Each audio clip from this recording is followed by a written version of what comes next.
सप्तम श्रेणी समस्त भाई भौणी मानू आमर आज मातृभाषा काल सुस्वागत। पिलामाने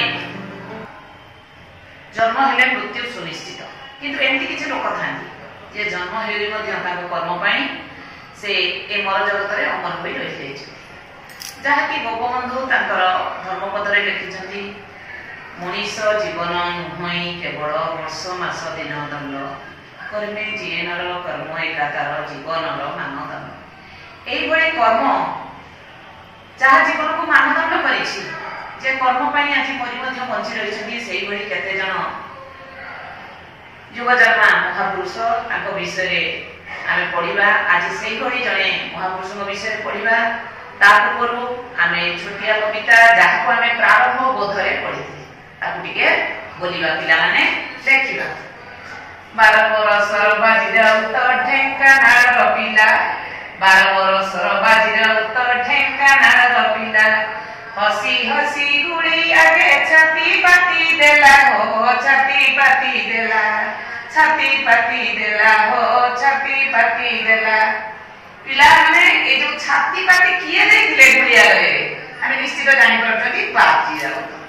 आमे आज से बाजीराउत विषय पढ़िबा।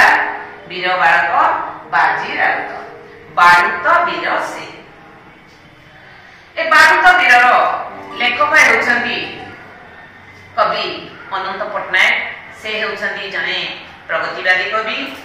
तांकर कविता गुड़िक श्रेणीहीन समाजर प्रतिष्ठार स्वर से शुणा मिले। समाज में बहु पुरातन काल प्रचलित धर्मांधता अंधविश्वास अत्याचार विरोध में से स्वर उत्तोलन करिसंती। तांकर केतेक कवितार नूतन जुगर सृष्टिर आह्वान एवं जातीयतावादी चेतना परिलक्षित हुए। तांक द्वारा रचित शांति शिखा, तर्पण करेआजी, ओलोड़ा लोड़ा, छाईर छिटा प्रभृति कविता ग्रंथ कवि स्वातंत्र परिप्रकाश। कवि बारुत वीर से विषय बारुत वीर से वीर बालक बाजीराउत विषय वर्णना कर 1938 मसीहार कथा। चारिआडे गड़जात आंदोलन चेई उठी था।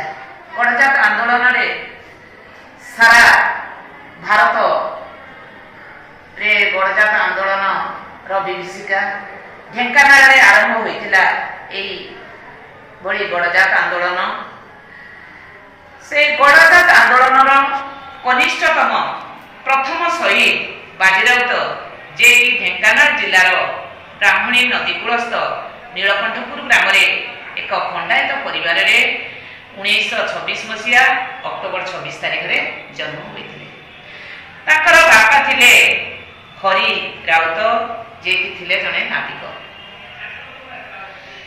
इंग्रेज मानक कबळरू माटीमा को रक्षा करिबा पाई वीर बालक बाजीराउत पिलाटी दिनरू ही ताकू से प्रकार आह्वान मिलथिला। 1938 मसीहा गड़जात आंदोलन रे चारिआडे मुंड टेकी थाए। ढेंकानाल राजा शंकर प्रताप महेंद्र बहादुर अमानुषिक अत्याचार रे अतिष्ठ होई उठिथिले प्रजा माने। प्रजामंडल गठित हैला। राजा विभिन्न प्रकार बेआईनी कर बसाउथिले। ता विरुद्ध रे स्वर उत्तोलन कले प्रजा माने। आरंभ हैला प्रजा मेला। एही प्रजा मेली रे भाग नेबा पाई गुंडुची मुसार से स्वरूप नेथिला वीर बालक बाजीराउत। प्रजा मेली रे जोग देथिला। आउ एही भली एक समय रे प्रजा मंडल को संवाद मिलेला जे सेदिन रात्रि रे दुर्दश इंग्रेज फौज से गाँ भीतर को आसीबे से माने विद्रोह दमन करिबा पाई। प्रजा मेलीर विचार हैला जे से गाँ को पछिबा पाई जे ब्राह्मणी नदी अछि से ब्राह्मणी नदी घाट को जगिबा पाई। ब्राह्मणी नदी घाट जगिबार दायित्व किए नेब? पिलाई बेकरे किए घंटी बांधिबो? समस्त तो सिंह शावक थिले सेठी। तेनु आगभर हेले समस्ते, किंतु ए दायित्व नेइथिला निजे बाजीराउत। से नदी घाट जगिबा पाई आगे ही आसीथिला। से तो बालक नथिला। से थिला झड़ ठारू आहुरी विराट मेघठारू आहुरी कला छोटिया देहरे चमकी उठिथिला अनिर्बाण विद्युतर झलक आगे आसीथिला से वीर बालक नाउरी पिला से ना चलाई जाने तेणु नदी घाट जगिबा पाई से दिन ब्राह्मणी नदी घाट को बाहरी आसीथिला आउ भय करिवो कि काहकु से निर्भीक बालक से भय तो निजे ताको भय करुछि से पुणी भय करिवो काहकु आकाश रे कलाहांडिया मेघर बहल आस्तरण झड़ी पड़ुछि वर्षा धारा बाजियार मुकुड़ा देह सेथिरे भिजी जाउछि चारिआडे गाढ़ तिमिरर विस्तीर्ण कला शाढ़ीर आवरण मझिरे मझिरे चमकी उठुछि बिजुली सते जेपरि अंधार मध्य आलोक संचार करी बाजिया को से साहाय्य करुछि ब्रिटिश शासकों अत्याचार को प्रतिरोध करने को मनरे साहस बांधी युद्धर डाकरा को अपेक्षा करिछि से सूर्योदय पूर्वर सिंदूर फाटी नथिला कला अंधकार दूरे नथिला धरणी बक्षरु एई भली समय से असुर इंग्रेज जाति आसी पहुंची गले आ बाजिया को नदी घाटरे आह्वान कले कूल को ना आनिबा पई एवं ताकू नदी पार करिबा पई किंतु बाजिया से डाक को खातिर करि नथिला तांकर धमक को से भूक्षेप करि नथिला बरं से ना को बाही नेथिला आगको मझी बिलकू इंग्रेज माने क्षुब्ध होइथिले बाजियार ए बेखातिर पड़ियारे से गुड़ी मार करिथिले बाजियार प्राण से डंगा भितरे मझी नईरे टली पड़िथिला किंतु सेतिगिरे संतुष्ट होई नथिले से इंग्रेज जाति नदी मध्य को डेई पड़िले बाजियार से मृत शरीर को टाणी टाणी नहीं गले नदी तट को संगीन मुनरे ता कौल खपुरी को ताड़ी देले ताजा रक्तरे रक्तिम होई उठिला से नदी पठा कौन घास उपरे से वीर बालकर रक्त पड़ी सते पड़ी से घास बुदा चेई उठिला आ थरी थरी कहला डर नाही भय नाही ए विदेशी शासनर ए परिसमाप्तिर समय विदेशी शासन आउ अधिक दिन नुहे सरी आसुची से शासन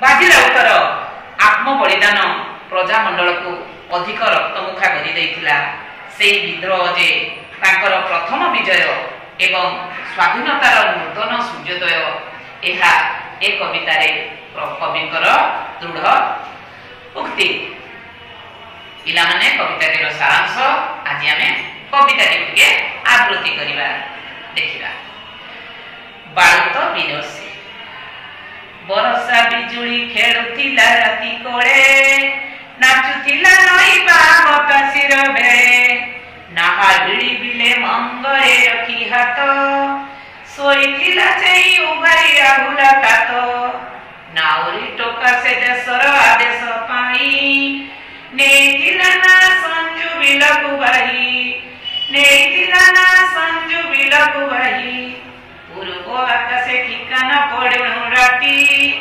बियगे नउठु कळका कळिले माती अंधार तळु केतुटा अचुर आखी इए नाउरी घाटर उठिला डाकी आनरे बेगे तु लगरे कुळरे नाहा पाही करी दे न जानू न देखु न जानूगा न देखु न जानूगा पिला माने कविताटी एभଳି ଟିକେ ଆବୃତ୍ତି କରିବା ଭଲ ଲାଗିବ ବିଷୟଟିକୁ ମୁଖସ୍ଥ କରିବା ସେ କବିତାର ଦିଟା ପଦର ବ୍ୟାଖ୍ୟା ଟିକେ ବୁଝିବା बरसा बिजुली खेलुथिला राति कोळे नाचुथिला नई बा बतासीर बेळे जोर वर्षार घनघटा नदी रे